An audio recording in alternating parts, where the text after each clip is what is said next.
Var ola parmaklar var o. Aşık kardeş. Ey peymanı kaynayıp ey koşar təbi. Şair sinesinden söz eşi olmaz.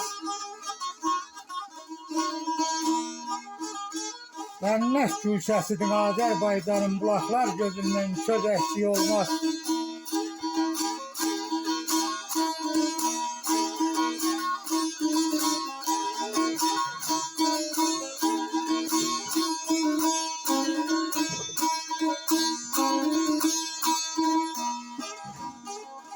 Ahar sağlarında asanda güller,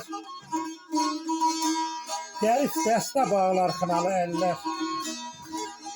Genişdə, yoxuşda köhlən sürərlər, zirvəli dağlardan izəsi olmaz. Var.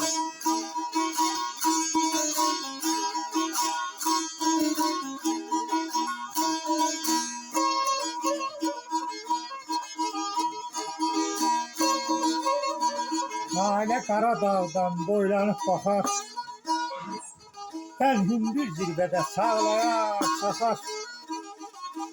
Aşık şair zavallını yandırıp yakar. Zülfə gözəllərdən naz əşli olmaz.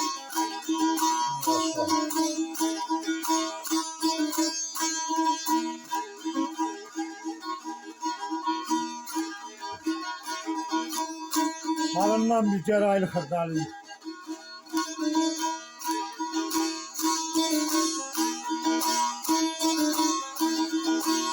Yer koyma beni baxsız öləm, harayıma gəlay dağlar. Of, yar yıkıldı, tenha kaldım, elden geçtim, elay dağlar.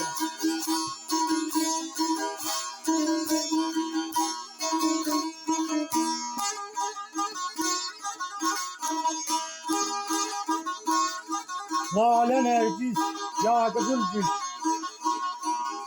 etini vermez bana her gün.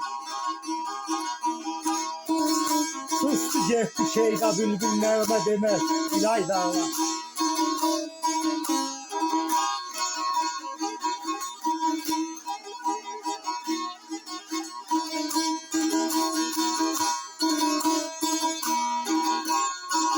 Bir də sıxmaz o bir səsim, qonaq gəlməz heç bir kəsim.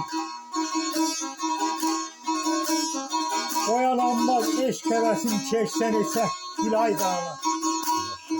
Geçsən isə ilay dağlar.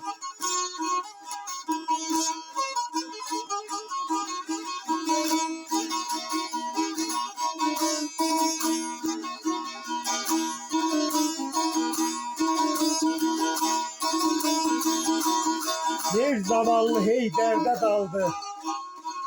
Aşık kardeş yurdum yuvan yada kaldı. Felekte üstten bir kılıç saldı. Yandım oldum Külay Dağlar.